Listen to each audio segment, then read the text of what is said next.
Tu aimerais changer, tu voudrais avancer, mais tu ne fais rien. Tu te dis que tu n'as pas la volonté, que c'est dans ta nature, que certains sont faits pour ça, et toi non. Et si la volonté, ça s'apprenait, comme on apprend à marcher, abonne-toi à Parole de Sage. Tu y trouveras l'essentiel de mes lectures. Souviens-toi, le bonheur selon Marie Andersen, ce n'est pas une chance, c'est un choix. Et pour faire ce choix, il faut une chose que personne ne nous a vraiment appris à développer, la volonté créatrice. Dans Faire le choix du bonheur, Marie Andersen explique que la volonté n'est pas un don. C'est un apprentissage. Et cet apprentissage traverse 3 stades bien précis. D'abord l'enfant qui dit non, puis l'enfant qui obéit et fait ce qu'on attend de lui. Et enfin, le stade que la plupart d'entre nous n'atteignent jamais vraiment, la volonté créatrice. Celle de l'adulte qui arrête de subir, prend sa vie en main et fait de son existence ce qu'il veut vraiment. Pas ce que ses parents voulaient, pas ce que la société attend, ce qu'il veut, lui. Mais voilà le problème. Beaucoup d'entre nous sont restés bloqués au 2e stade. On fait ce qu'on doit faire, on remplit les cases, on répond aux attentes, mais on n'ose pas créer, on n'ose pas vouloir vraiment. Pourquoi ? Parce que dans l'enfance, certains d'entre nous ont appris que vouloir, c'était déranger, que s'opposer, c'était mal, que le plus sage était d'obéir et de se taire.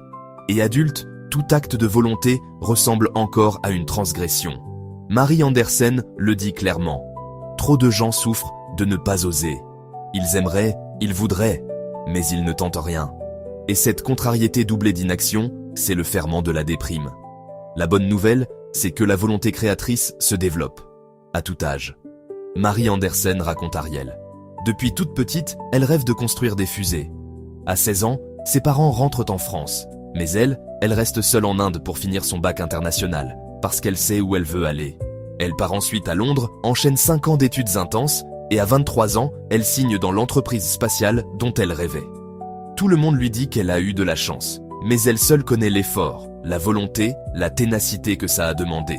Elle raconte aussi Candice, kinésithérapeute, qui se retrouve seule avec un loyer trop lourd après une séparation. Elle se plaint à un ami. Il lui dit « Trouve-toi des pièces d'or ». Elle ne comprend pas. Il insiste. « Tu peux faire autre chose que tes consultations ».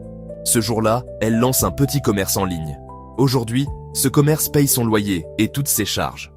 2 femmes, 2 situations très différentes. Mais le même moteur. Elles ont arrêté d'attendre. Elles ont décidé et elles ont agi. Et quand ça n'a pas marché comme prévu, elles n'ont pas abandonné. Elles ont appris. Elles ont ajusté. Elles ont recommencé autrement.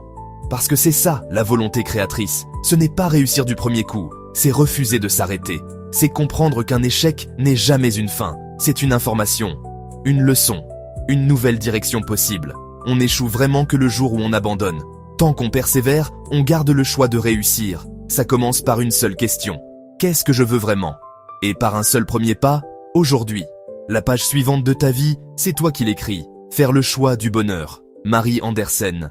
Et si c'était le prochain choix que tu te permets ? Si cette vidéo t'a parlé, partage-la avec tes proches.